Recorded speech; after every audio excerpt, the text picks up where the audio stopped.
Dun, dun, dun, dun, the Tia Show. With host Tia Owen, camera person Sarah Peebles, with special guests Edward Jenner, Alexander Graham Bell, and Abigail Locke.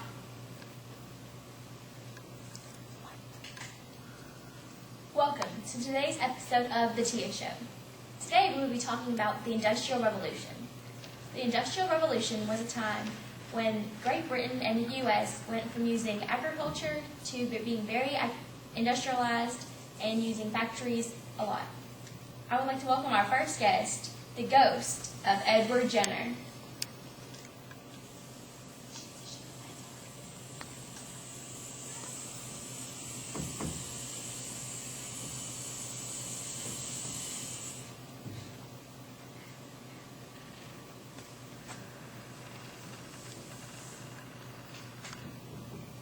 Welcome, Mr. Jenner. Thank you for having me. No problem. So, where were you born? I was born in England. How was it there? Very cold and rainy. Sounds like a horrible place to live. Yes, it is. So, what was your invention? The smallpox vaccine. How did you come up with this invention? Well, I noticed that farmers who were around the cowpox never got infected with the smallpox or showed any symptoms. Did you test this on anyone? Yes, I tested on a 10-year-old boy.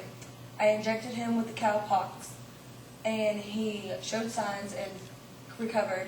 And then 2 weeks later, I injected him with the smallpox, and he showed no symptoms. So the cowpox counteracted the smallpox. Yes. Well, that is very good. I'm very glad you came up with this invention because it has saved many people's lives this day. Yes, I've noticed. Well, thank you very much for coming on the show, Mr. Jenner. Thank you for having me. Thank you. Our next guest is Abigail Locke. Her name has been changed, so our mill master does not know who she is. Welcome, Mrs. Locke.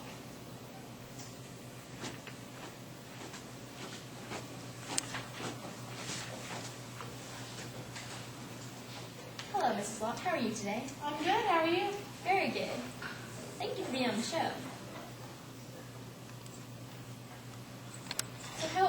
So you're a mill girl, right?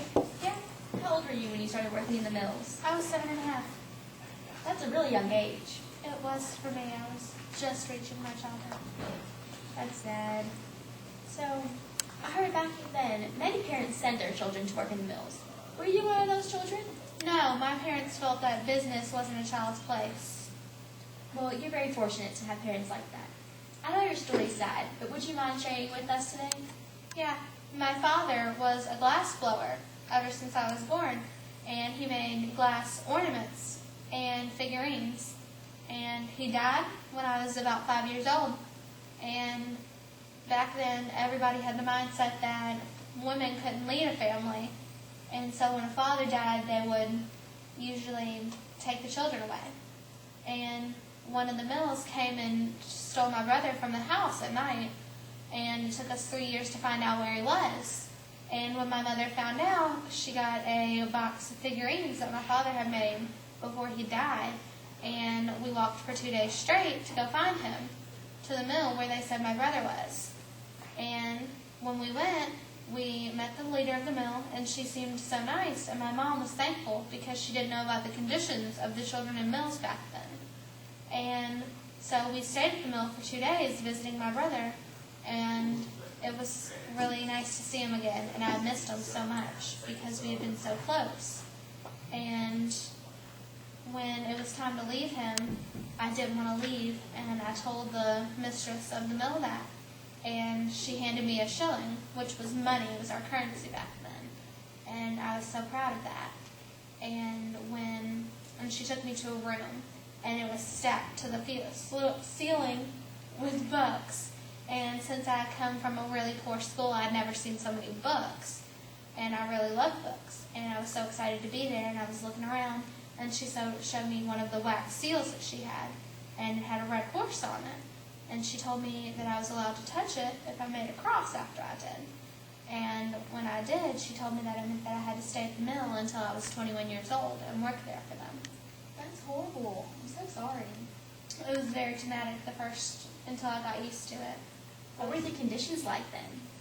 There were very bad conditions. Most of the girls were really young, and they didn't really know what they were doing, and they didn't feed you well, and they didn't clothe you well. The clothes were they were given clothes maybe once a year. You didn't have a lot of choice. Mine were such bad conditions that one of the crew members was nice enough to donate some, so I wouldn't embarrass myself on TV. There were awful conditions. The spinning jennies and the flying shuttles were in the rooms. And raw materials came into the room, like cotton or wool, and then they left the room as a finished product. And the output of the machines would be in the air, and we would be breathing it in. And that was really harmful for our health. A lot of people got sick with a really bad cough.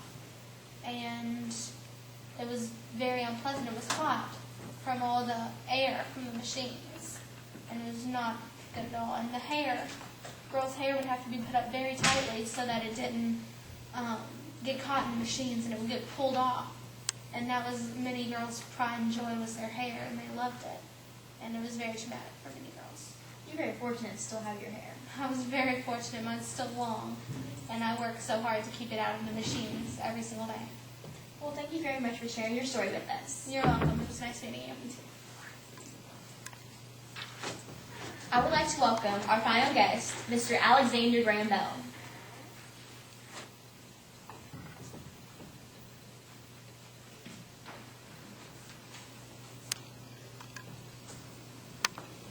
Welcome, Mr. Bell. A pleasure to be here. Would you like to be called Graham Bell or Bell?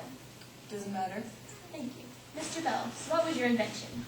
Was the telephone and the time machine, but we'll get back to the time machine later. So, how did you come up with the telephone? Was it just a way to communicate? Well, in my studies, people would write letters and it would take weeks just to get to each other. So I invented this way to communicate each other through just a couple minutes maybe.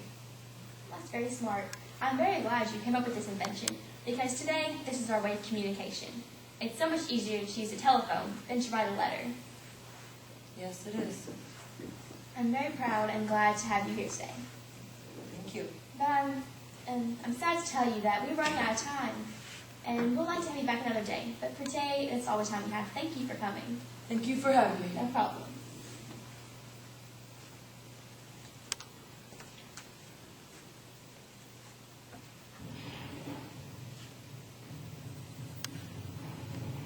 And that concludes today's episode of The Tia Show. Thank you very much for everyone who came, and goodbye and good night. See you tomorrow.